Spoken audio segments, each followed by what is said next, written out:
안녕하세요.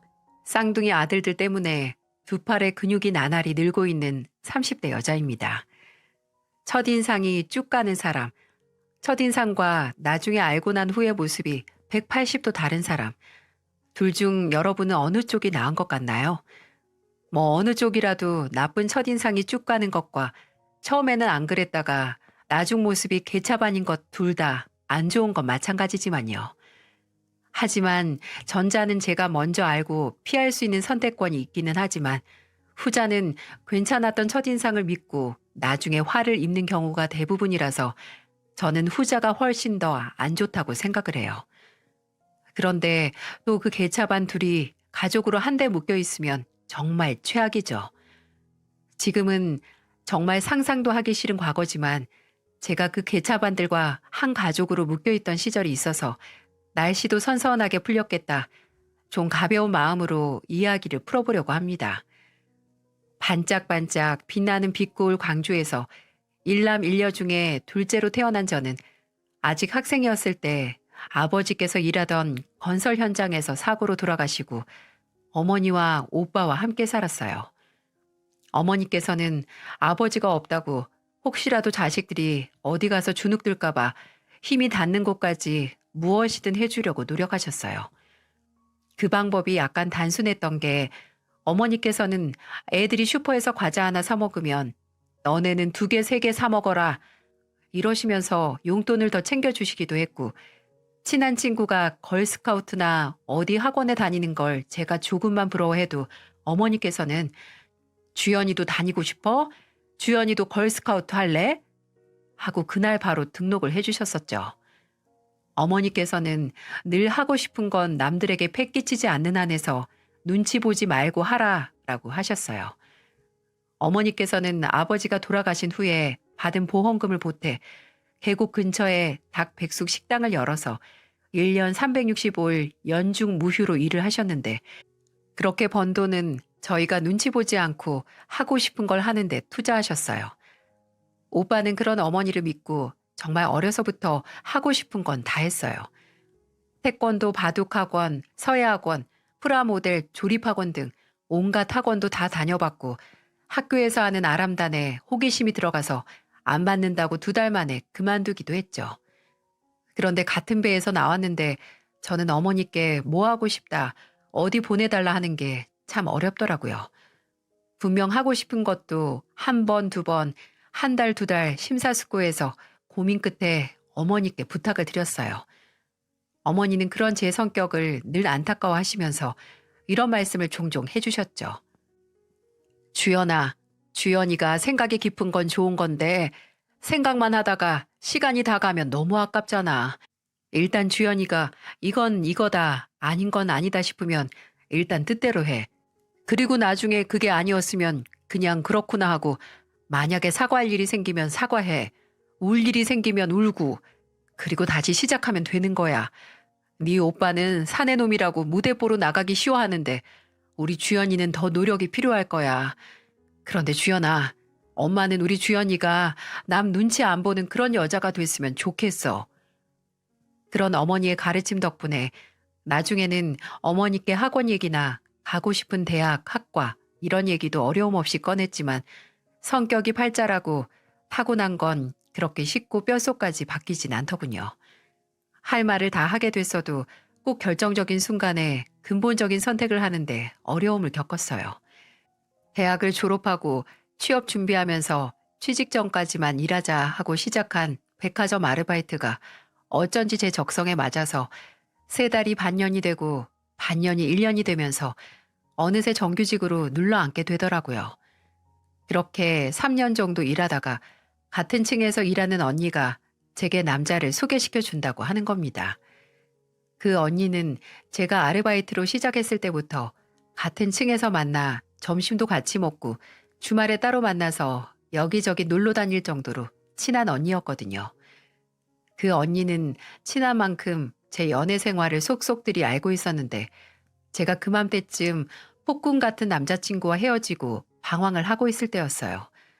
뭐든지 마음대로 하길 좋아하고 기분 파인 남자친구는 헤어지는 것도 지 마음대로 정리해서 제게 통보만 하더라고요.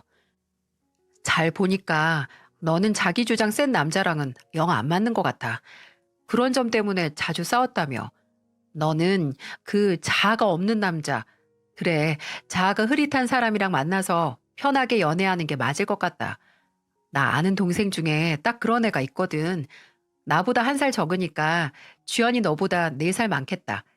3년 전에 7급 시험 패스하고 계속 싱글이었대. 걔 한번 만나봐. 그렇게 만나게 된 남자는 확실히 제가 지금까지 만나왔던 사람들과는 달랐어요. 처음 만나는 장소를 광주 상무직으로 정했거든요. 근데 거기 맛집이 좀 많나요? 어디서 뭘 먹을까 정할 때부터 난관이었습니다. 주연 씨가 좋은 곳으로 해요. 주연 씨가 좋아하는 식당으로 가요. 저는 다 좋아요. 다. 처음에는 날 과하게 배려하는구나 하고 넘어갔는데 직접 만나보니 사람 성격이었어요. 남자와의 대화는 마치 두릿한 배에서 저 혼자 노를 잡고 저어가는 것 같았네요. 여기 초밥 맛있죠? 승태 씨는 무슨 초밥 좋아하세요? 저는 성게가 제일 맛있어요. 저는 그냥 다 괜찮아요. 아, 다행이네요. 아, 식사 다 하고 혹시 생각해둔 카페 있어요? 여기 주변에 카페 엄청 많은데. 저는 다 좋아요. 주연 씨가 좋은 데로 가요. 정말 숨이 턱턱 막히지 않나요? 질문도 호응도 다음에 갈 장소도 모두 제가 정하고 제가 결정했습니다. 처음에는 아, 별다른 대응도 하기 귀찮을 정도로 내가 영 마음에 안 드나 싶었어요. 그런데 그것도 아닌 게 대답도 일단 다 하고 제가 가자는 데도 좋다고 다 따라가고 심지어 계산도 본인이 다 하더라고요. 그래서 제가 커피는 제가 살게요 하니까 그 남자는 다음에 만났을 때 사주세요 해서 뭐야? 나랑 다음 만남을 생각하는데 반응이 이 정도인 거야? 하고 당황스러웠어요. 그래, 사람이 한 번 봐서는 모르지. 낯을 좀 가리나 보다. 더 만나보면 괜찮아지겠지 하고 2번째 만남을 가졌는데 별다를 게 없더라고요. 저도 꽤 내성적인 성격이고 그렇게 적극적이지 않은데 이 남자하고만 있으면 제 안의 적극적인 성격을 마구 끌어올린다고 할까요? 남자가 하도 말이 없고 내성적이니 상대적으로 그렇게 보이는 거죠. 그런데도 웃긴 게 어떻게 계속 연락이 오기는 왔다는 겁니다. 근데 이미 쓴 에너지가 다른 저는 지쳐서 나중에는 제가 먼저 거절했네요. 성격이 안 맞는 것 같다. 인연이 좀 아닌 것 같다 하고요. 근데 제가 남자를 밀어내자 마치 게임처럼 남자가 점점 적극적으로 나오더라고요. 제가 몇 번을 거절하니 남자가 안 되겠다 싶었는지 제게 장문의 문자를 보냈더군요. 본인 성격이 원체 내성적이고 적극적이지 못해서 주연 씨가 많이 불편했을 것 같다. 미안하다고. 주연 씨가 너무 마음에 들어서 더 적극적으로 하지 못한 것 같다고. 다시 기회를 준다면 꼭 주연 씨 마음에 들도록 노력해 보겠다는 내용이었죠. 저도 타고난 성격이 얼마나 고치기 어렵고 또 그것 때문에 손해본 적도 많아서 남자의 마음이 충분히 이해가 가더라고요. 그래서 남자의 말대로 몇 번 더 만나보기로 했어요. 그런데 정말 남자는 약속을 지키려고 노력하는 사람처럼 행동했습니다. 이전에 만났던 사람은 다른 사람이었던 것처럼 말수도 배로 늘었고 먼저 데이트 코스를 1부터 10까지 쭉 짜서 오기 시작했죠. 저를 먼저 배려해주고 제 선택을 우선시하는 건 변함이 없었지만 본인 의견을 제때 말해주니까 저도 편했어요. 남자가 그렇게 적극적으로 나오니 저희는 급격하게 가까워졌습니다. 그렇게 2년을 연애를 하고 남자가 30 후반일 때쯤 결혼 얘기가 나왔네요. 남자는 본인이 결혼까지 생각을 했던 사람이 저고 저만 좋다면 본인이 40이 되기 전에 결혼을 하고 싶다고요. 저도 30 중반 정도의 나이였기도 했고 결혼을 한다면 이 사람이 좋겠다고 생각을 하던 참이라서 저희는 드디어 결혼을 약속하게 됐고 남자가 39살이 된 해에 결혼을 했습니다. 남편은 결혼 전부터 저희 어머니를 자주 만나서 양가의 인사를 할 때 저보다 더 긴장을 하거나 또 어려움이 없었어요. 어머니가 하는 식당에 가서 예비 사위라고 일도 돕고 또 어머니께 백숙도 얻어먹고 그랬거든요. 근데 저는 결혼 이야기가 나오기 전에 한 번도 시댁 식구들을 만나본 적이 없었어요. 발렌타인 같은 날 남편 초콜릿 준비하면서 시부모님도 드시라고 선물을 보내거나 또 남편의 생일날 남편이 태어나던 날 제일 고생한 건 어머님이라고 생각하고 약소하지만 선물을 남편에게 전해드리라고 들려보내긴 했었어요. 그런데 이상하게 시부모님께서 먼저 얼굴을 보자 아니면 남편이 먼저 다음에 우리 부모님하고 식사할래? 이런 소리를 통 안 하는 겁니다. 그래서 제가 먼저 넌지시 말을 꺼낸 적도 있었어요. 그럴 때마다 남편은 어차피 나중에 보기 싫어도 봐야 할 텐데 뭐하러 미리 봐? 라는 소리를 하며 피하더군요. 그렇게 결혼 전에 처음으로 시부모님을 뵀을 때 정말 솔직한 말로 왜 남편이 결혼 직전까지 이 만남을 미뤘나 이해가 가더라고요.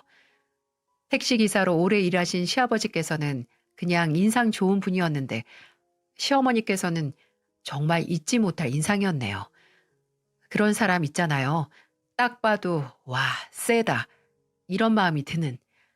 시댁 현관문에 들어서며 마주한 시어머니는 빨갛게 물들인 머리를 아주 짧게 숏커트를 친 머리, 10손가락이 있으면 그중 6손가락은 다 굵직굵직한 반지를 끼고 눈썹과 눈에는 새카맣게 눈썹과 아이라이너 문신이 되어 있어서 어쩐지 눈을 마주치면 저도 모르게 움찔하게 되더라고요.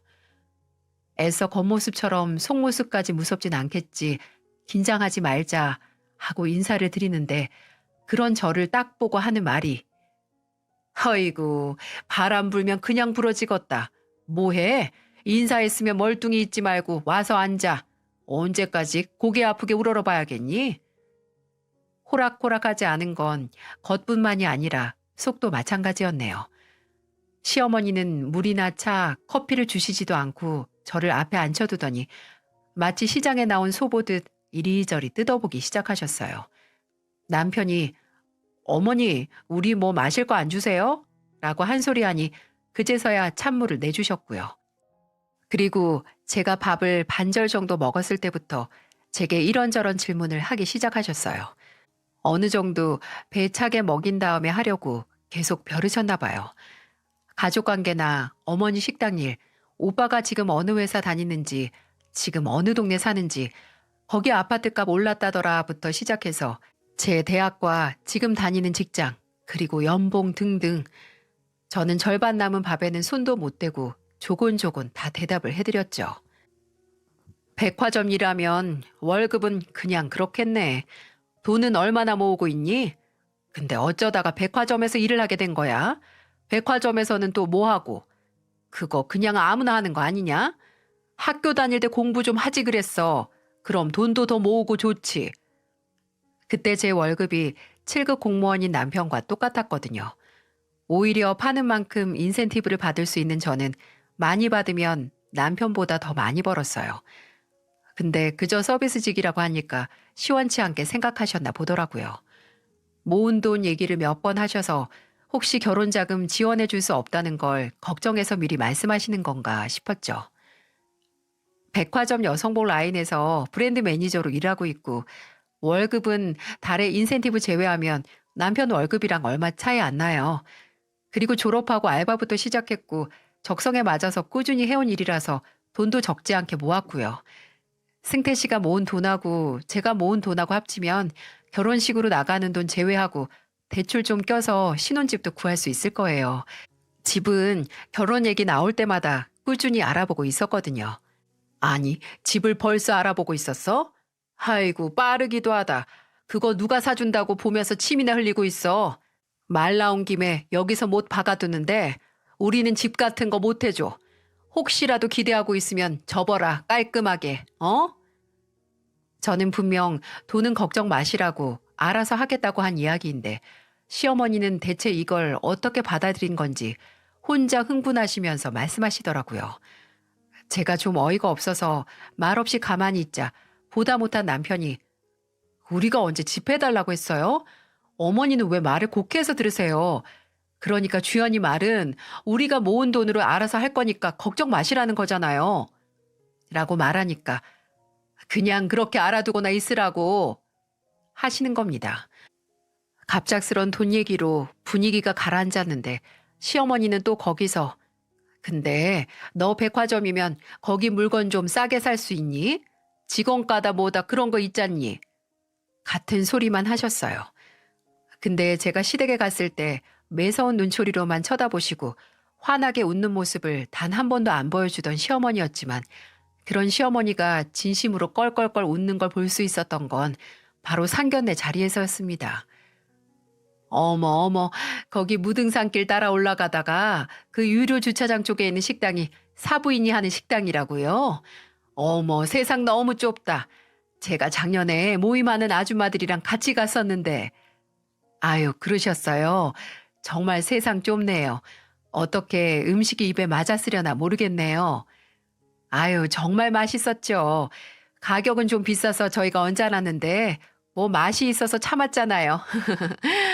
아니, 우리 사부인이 그렇게 잘 되는 식당 갖고 계신 줄 미처 몰랐어요. 그때 갔을 때도 사람이 이렇게 줄 서 있어서 우리끼리 돈을 아주 쓸어 모은다고 했거든요. 아유, 쓸어 모으긴요.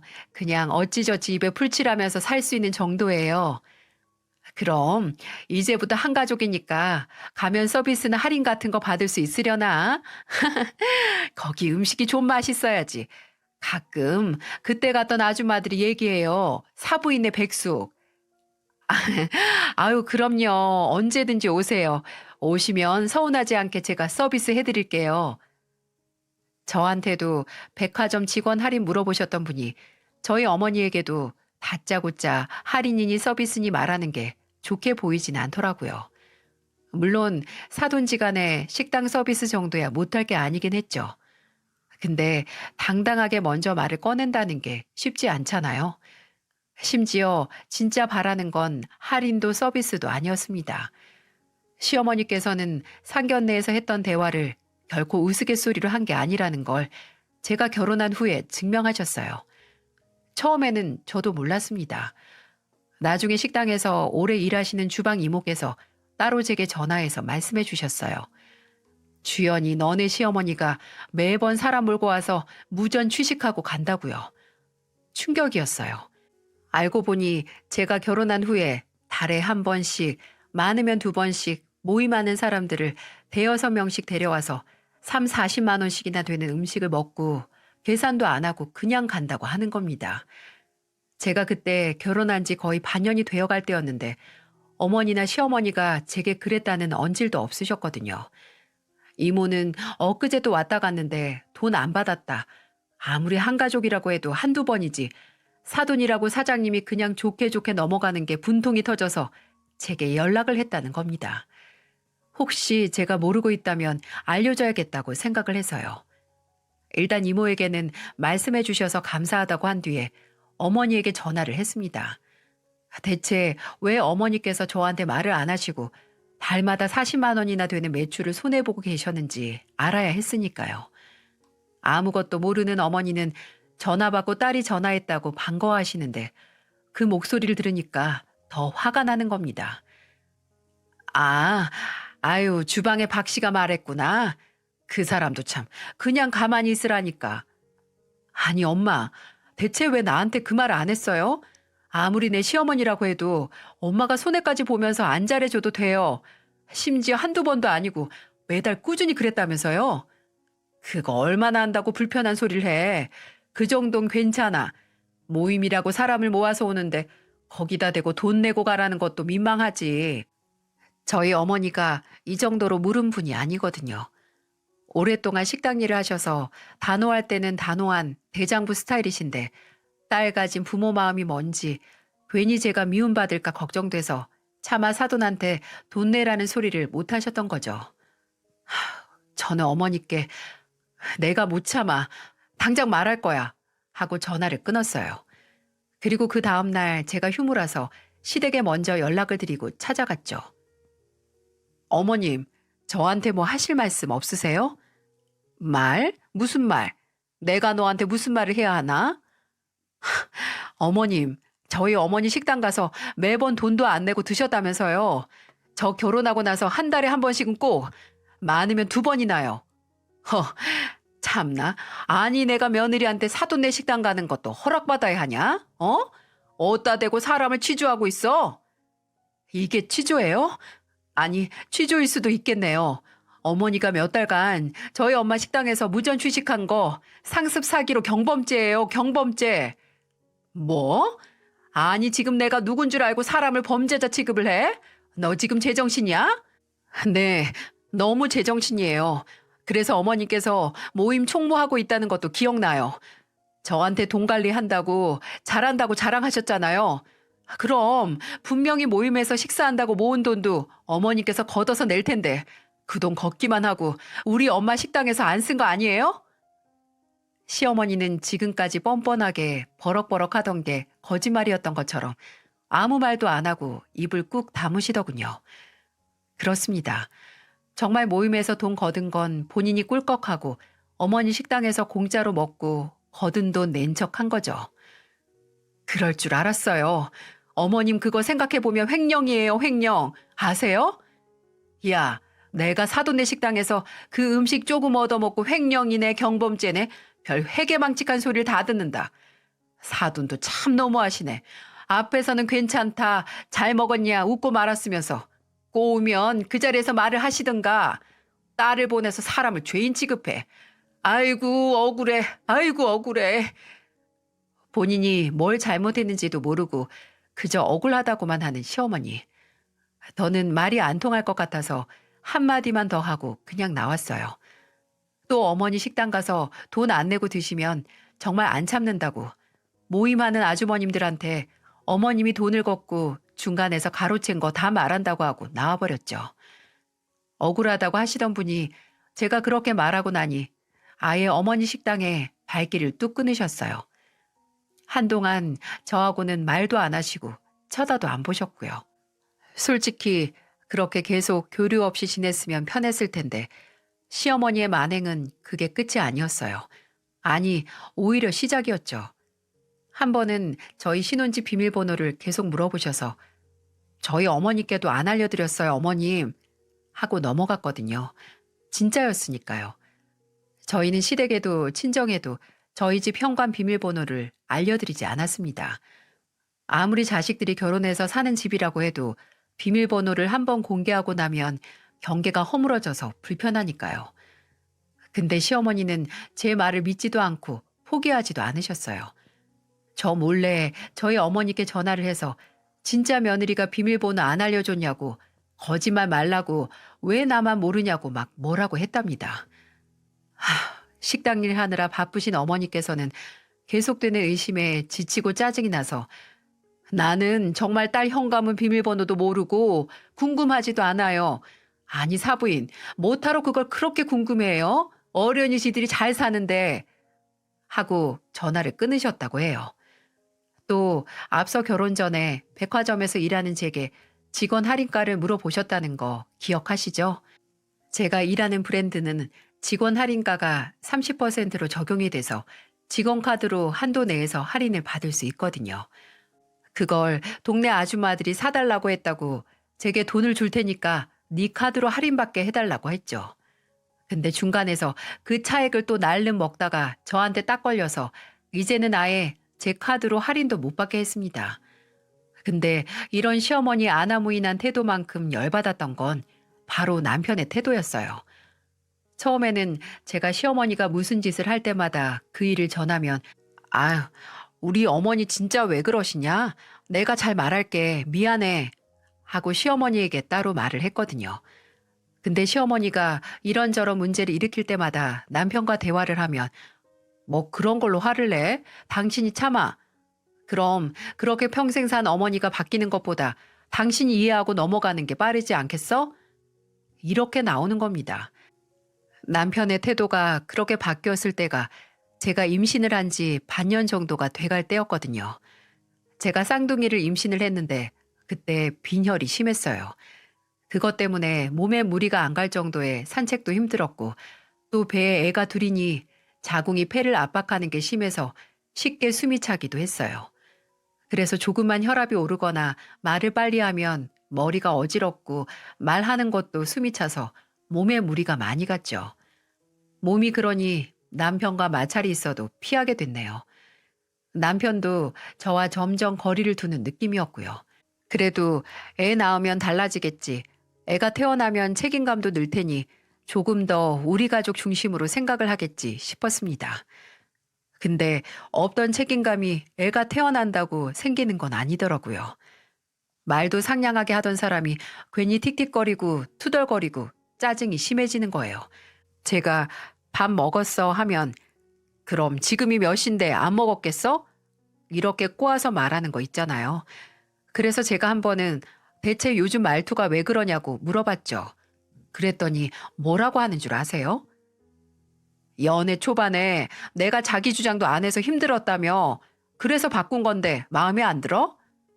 말투가 나빠진 게 어떻게 자기 주장이야? 내 말은 말의 내용이 아니라 말투 자체가 너무 꼬였다는 거잖아. 괜히 당신 말투 달라진 거 합리화하려고 내 책임으로 돌리지 마. 꼬이긴 누가 꼬였다는 건지. 내 말투가 어디가 어때서. 괜히 사람 말투 가지고 트집 잡지 마.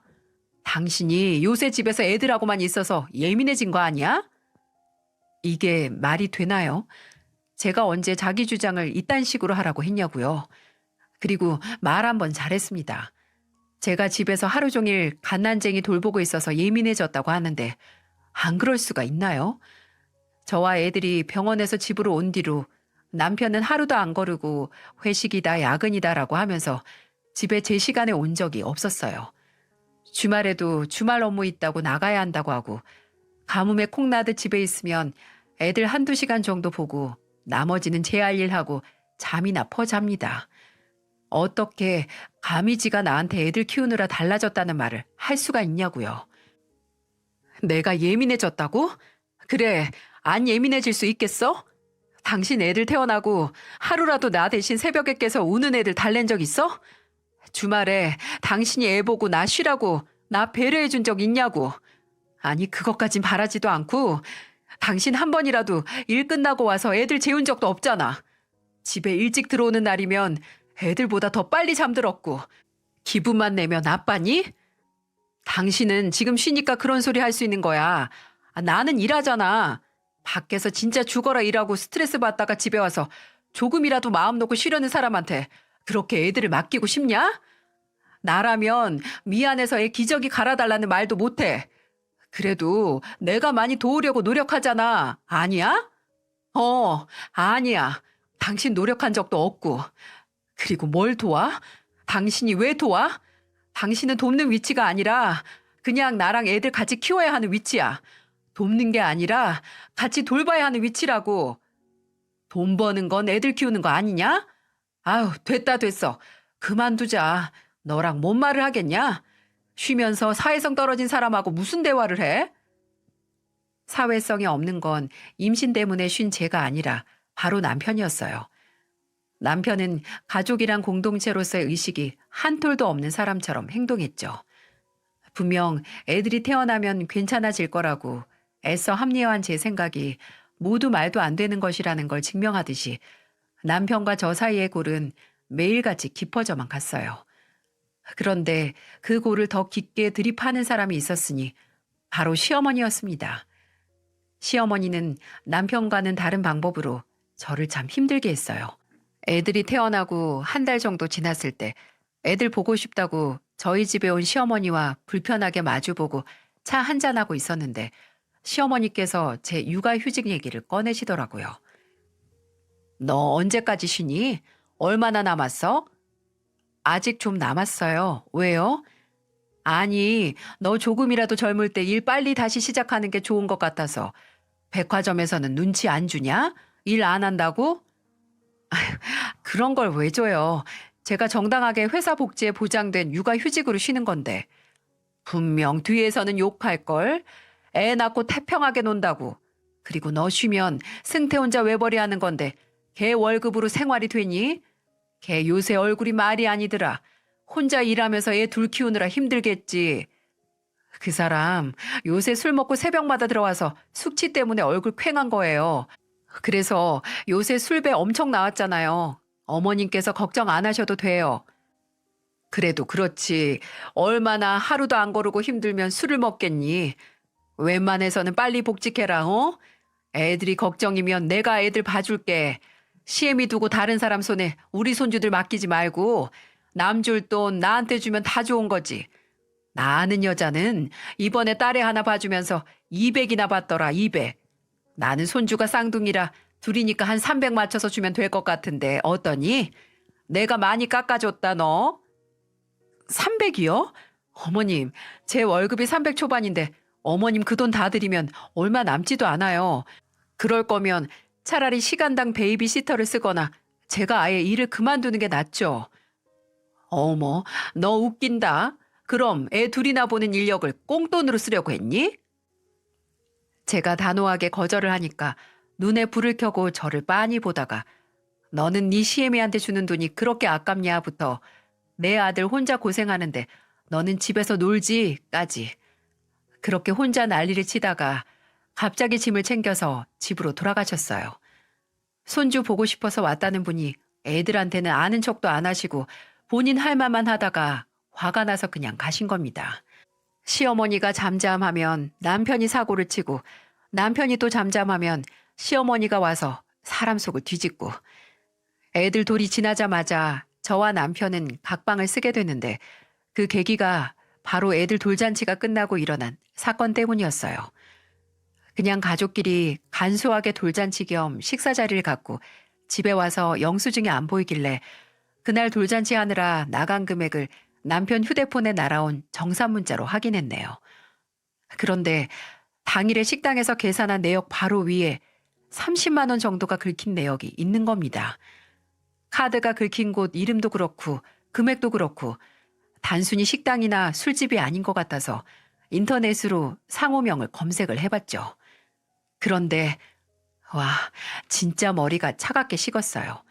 남편이 30만 원이나 쓴 그곳은 바로 여자들이 상시 대기를 하고 있다는 술집이었어요.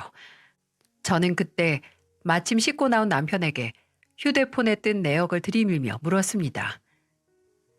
이제 이런 데도 가? 아니, 이제 가는 게 아니라 원래 갔었는데 내가 이제 한 건가? 뭐야? 남의 휴대폰을 왜 봐? 예의는 어디다가 갖다 버렸냐? 오늘 쓴 돈이 얼마인지 보고 있었다. 그리고 당신이 예의 운운하면 안 되지. 나랑 애들이 뻔히 집에 있는데 여자들 나오는 술집 가는 건 가족에 대한 예의야? 아휴, 내가 무슨 죄를 지었니? 뭘 했니? 그냥 술 좀 먹은 걸로 되게 난리네. 그리고 여보, 거울 좀 봐, 거울. 지금 본인 꼴을 보고도 그런 소리가 나와? 당신이 평소에 목 다 늘어나고 애들 분유나 침 묻은 옷 입고 꾸미지도 않으니까 내가 예쁘게 꾸민 다른 여자들 보려고 돈까지 내가면서 가지. 당신이 좀 연애 시절처럼 꾸미고 예쁘게 있어봐. 내가 그런데 가나? 그저 집에서 애들 끼고 있는 게 다면서 목소린 왜 그렇게 커? 지금 말 다 했어? 당신 진짜 이제는 나를 같은 인간 취급도 안 하는구나. 내가 집에서 이 꼴로 하루 종일 있으면 애들 보느라고 정신이 없었겠구나. 안쓰러워하는 게 인간으로서 내 남편으로서 먼저지. 진짜 난 그냥 당신한테 자식 낳고 키우는 기계 수준이구나.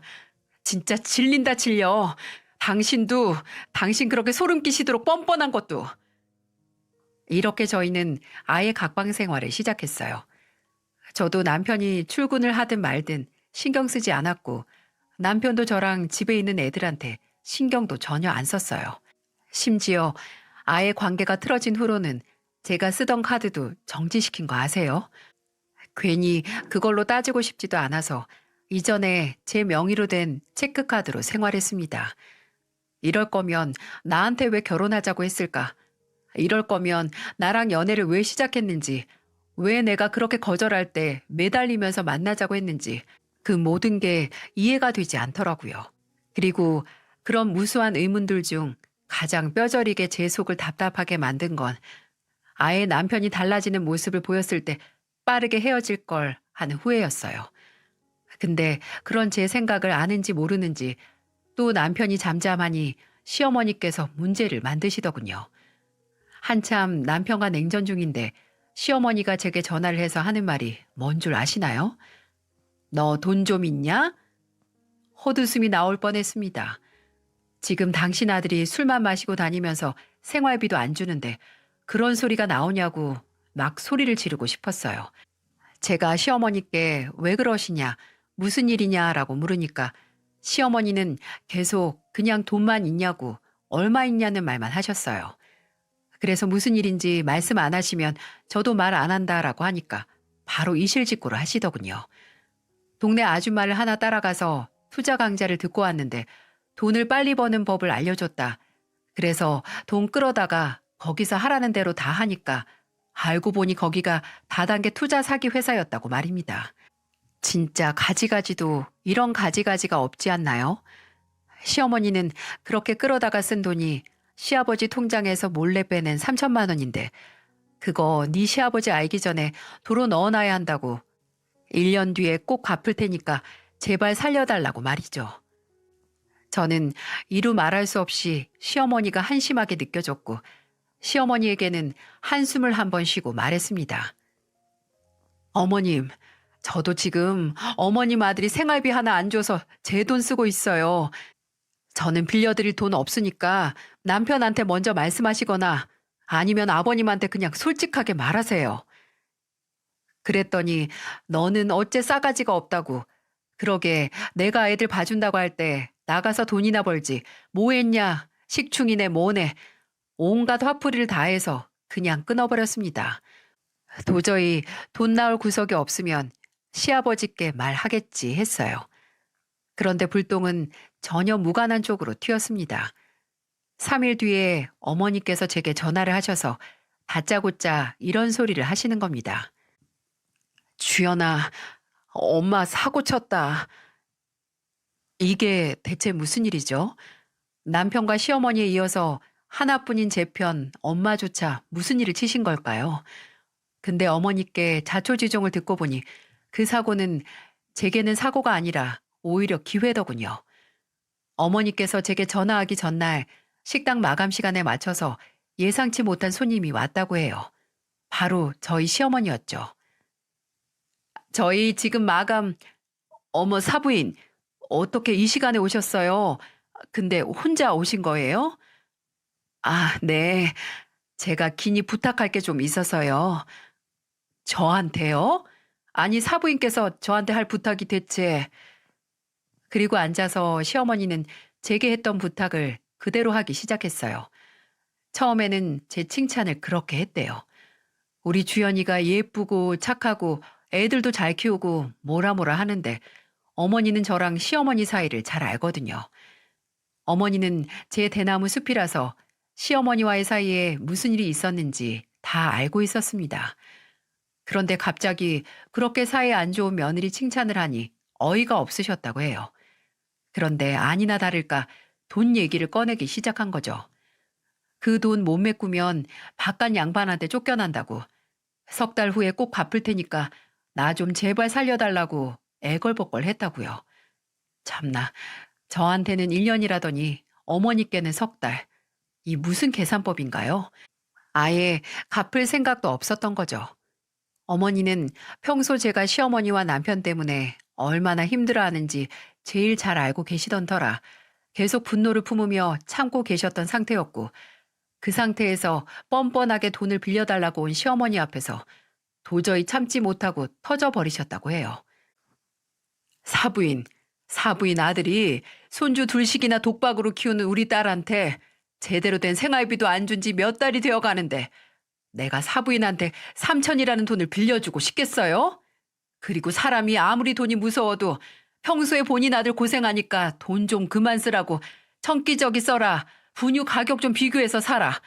새 유모차가 왜 필요하냐. 내가 얻어다 준다고 그렇게 구박만 하던 며느리 친정까지 와서 고개 숙이고 돈이 빌리고 싶어요?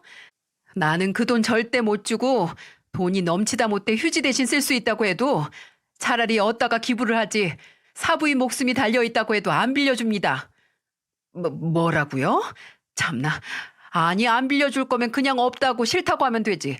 왜 괜히 사람 얼굴에 오물 뿌리는 것도 아니고 말을 그딴 식으로 해요? 참나. 안 받아요 안 받아. 제발 받아달라고 해도 안 받으니까 나도 됐네. 근데 사부인 괜찮겠어요? 내가 사부인 딸한테 어떻게 할 줄 알고 이래요? 나랑 척 두면 이거 심각해져서 애들 이혼 문제까지 갈 수 있는 거예요. 이 정도 일로 이혼해야 하는 거면 진즉에 이혼해야 맞는 거죠. 지금 협박하는 것도 아니고 마음대로 하세요. 어머니는 치사하고 더럽다고 고래고래 소리를 지르는 시어머니를 무시하고 하던 마감 준비를 하셨다고 합니다. 손님들이 먹고 간 테이블을 치우고 있는데 돈 안 받는다고 한 시어머니는 식당을 떠나지 않고 계속 어머니 들으라고 말을 했다네요. 아유, 더러워, 더러워. 하긴 이렇게 더러운 식당에서 손님한테 돈 받아가면서 장사하는 사람이 말 본새도 당연히 더럽겠지. 저, 밖에 거미줄 좀 봐, 거미줄. 내가 여기 아예 신고할 거야. 위생 감독인지 뭔지 나오라고 내가 신고한다고. 고작 닭 좀 팔면서 유세 부리기는. 계속되는 시어머니의 유치찬란한 폭언에 어머니는 식탁을 치우다 말고 열이 받으신 거죠. 어머니는 참지 못하고 손님들이 다 먹고 모아둔 닭뼈가 담긴 통을 들어 시어머니 얼굴을 향해 뿌렸습니다. 닭뼈는 공중을 날아서 시어머니의 머리에 날아갔고 닭뼈 폭격을 맞은 시어머니는 놀라 주저앉았대요. 그리고 어머니는 주저앉은 시어머니에게 엄포를 놨습니다. 신고해라, 신고해. 누가 말려? 어차피 남편 몰래 3천만 원 날려서 쫓겨날 여편 내가 하는 말 누가 무서워해? 그리고 네가 우리 딸 이혼시키기 전에 내가 데려올 거야. 너 같은 시어머니 계속 보고 살다간 우리 딸도 피 말라 죽을까 봐 무섭다, 무서워. 뭘 멍청하게 널브러져 있어? 당장 안 나가? 내 식당에서 그 더러운 낯짝 당장 치워. 빨리 꺼지라고. 어머니는 그렇게 시어머니를 식당에서 쫓아냈고 하루가 지난 오늘 혹시라도 식당에서 있던 일로 제게 무슨 일이 생겼을까 봐 걱정이 돼서 전화를 하신 겁니다. 본인이 친 사고 때문에 딸이 혹시라도 화를 입었을까 봐요. 하지만 저는 오히려 친정 어머니에게 감사했어요. 저도 전혀 참을 이유가 없는데도 계속 참고 살았는데 어머니께서 억눌러진 울분을 먼저 깨버리신 겁니다. 저는 어머니에게 걱정 마시라고 하고 일단 전화를 끊었어요. 그리고 시어머니에게 전화를 했습니다. 지금 어디 있는지 알아내서 찾아가려고 했거든요. 그런데 시어머니가 계속 전화를 안 받으셔서 저는 남편에게 전화를 했죠. 여보세요? 당신 지금 어머님 어디 계시는지 알아? 어머니? 아니, 몰라. 왜 나한테 물어? 내 전화를 계속 안 받으셔서. 아, 피하는 걸 수도 있겠네. 왜 어머니가 당신 전화를 피해? 저는 남편에게 시어머니가 투자 사기를 당한 것부터 어머니 식당에서 있던 일까지 다 말했습니다. 아무리 저와 남편 사이가 틀어지고 또 남편이 많이 달라지긴 했어도 이번 일에서는 제게 시어머니 대신 사과를 하고 본인이 해결하겠다고 할 줄 알았거든요. 그런데 남편은 전혀 딴소리를 하더군요. 당신은 왜 그렇게 일을 크게 만들어? 아니, 장모님도 너무하신다. 어머니가 자존심 굽히고 돈 빌리러 갔으면 좀 좋은 말로 거절은 못 하신대? 너나 장모님이나 왜 그렇게 예민해서 괜히 싸움을 내는지 진짜 이해가 안 간다. 이해가 안 가. 너 쌈딱 같은 거 딱 네 엄마 닮은 거였구나? 가재는 개편이라더니 당신 같으면 내 딸 힘들게 하는 사람한테 좋은 말이 나오겠어? 우리 엄마가 내가 어떻게 사는지 뻔히 아는데. 네가 어떻게 사는데? 너 무슨 대단한 고생하면서 사는 것처럼 말한다? 대단한 고생은 아니더라도 개고생하는 거 맞잖아. 남자 새끼 하나 잘못 만나서 내 인생 갉아먹고 있잖아. 이제 이렇게 입 아프게 말하는 것도 그만하자. 우리 헤어져. 이혼하자고. 제가 이혼하자는 말에 남편은 웃음을 터뜨렸어요. 네가? 애가 둘인데 이혼을 하자고? 퍽이나 이혼하겠다 하면서 박장대소해서 그냥 끊어버렸어요. 대체 왜 내가 이혼을 못할 거라고 철석같이 저렇게 믿고 저렇게 비웃는지. 근데 생각해보니까 이미 이혼해야 할 시기가 제가 생각해도 너무 많이 지나서 남편이 안 믿을 것 같기도 하더라고요. 근데 저는 그 믿음을 박살을 내려고 했습니다. 그날 바로 간단하게 짐을 챙긴 후에 애들을 데리고 친정으로 갔어요. 먼저 가서 식당 끝나고 집에 오실 어머니를 기다렸죠. 어머니께서는 아무 말 없이 친정에 먼저 와 있는 저를 보고 놀라기는커녕 그냥 가만히 오셔서 저를 꼭 안아주셨어요. 잘 왔다고 이제 참지 말자고요. 그리고 어머니의 지원으로 바로 이혼 전문 변호사를 만나 상담을 시작했어요. 남편은 제가 아이들과 집을 나간 후 며칠은 연락도 하지 않더군요. 아예 문자로 잘 나갔다. 그 지랄 맞은 머리 좀 식히고 와라. 이렇게 보냈더라고요. 남편에게는 제 다짐이 그저 가짜는 시위였던 거죠. 어차피 그런 문자도 제 변호사가 결혼 생활이 어땠는지에 대한 증거로 쓸 거기 때문이어서 오히려 더 보내길 바라기도 했죠. 남편이 이 일을 심각하게 받아들이기 시작한 건 이혼 소장을 받은 후였어요. 저 없는 생활을 아주 유유자적 누리다가 소장 받고 득달같이 제게 전화를 해서 이게 도대체 무슨 짓이냐고 제정신이냐 집에 돌아와라 고래고래 소리를 쳤죠. 너 미쳤냐?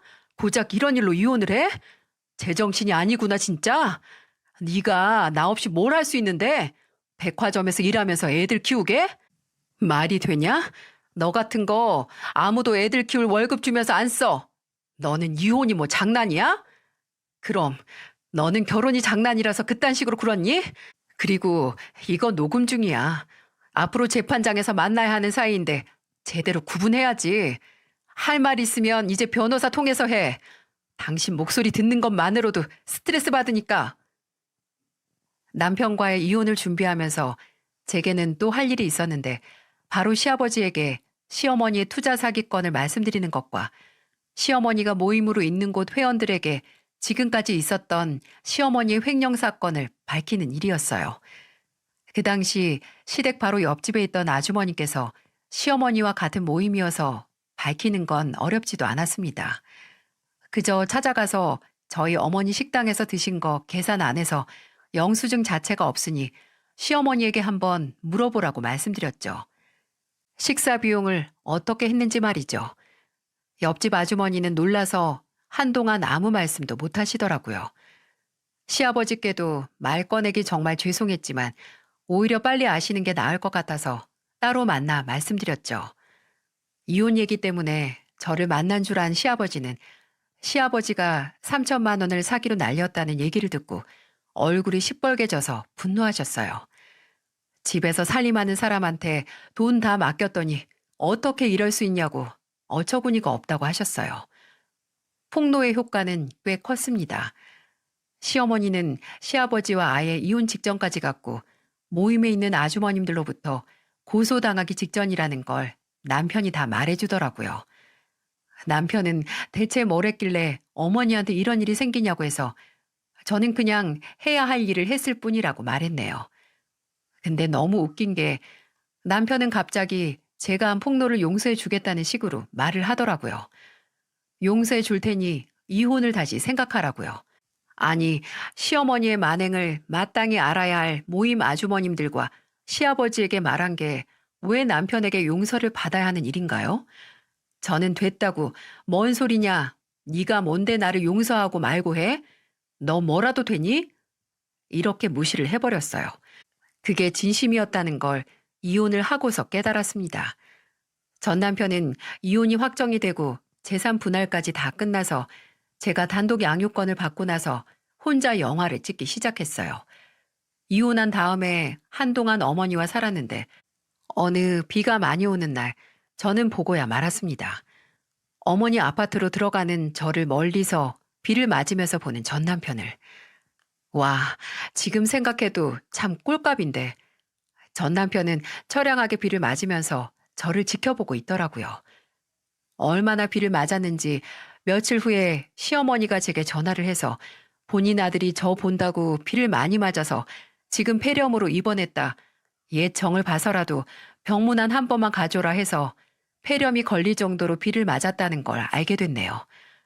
저는 됐다고 이런 걸로 연락하지 말라고 하니까 시어머니가 구슬픈 목소리로 어떻게 사람이 그러냐고 나도 요즘 돈 갚느라 허리가 빠지게 일하는데 너는 내 아들 아픈데도 안 보러 오냐고 울기 시작해서 그냥 전화를 끊고 차단을 해버렸어요. 대체 이 결말의 피해자가 누군지. 정작 피해란 피해는 다 당하면서 결혼 생활을 했던 건 저인데 왜 이제 와서 본인들이 피해자인 척하는지 이해가 가시나요? 아니 그냥 이런 사람들의 사고체계는 이해를 아예 안 하는 게 최선이죠. 종종 제 결혼 생활에 대해 생각을 할 때면 어머니께서 제가 어렸을 때 해주시던 얘기가 떠오릅니다. 이건 이거다, 아닌 건 아니다 싶으면 일단 뜻대로 해라. 그리고 나중에 그게 아니었으면 그냥 그렇구나 하고, 만약에 사과할 일이 생기면 사과해라. 울 일이 생기면 울고, 그리고 다시 시작하면 되는 거야. 어머니의 말처럼 지금이 다시 시작해야 할 때인 거죠. 이건 아니다 싶을 때 바로 뜻대로 하지 못한 건 지금도 후회가 되지만, 지금이라도 다시 시작할 기회가 있는 것에 감사드립니다. 제 이야기를 들어주셔서 감사합니다. 저와 제 아들들의 새로운 시작을 여러분들이 응원해 주시기 바랍니다. 모두들 행복하세요.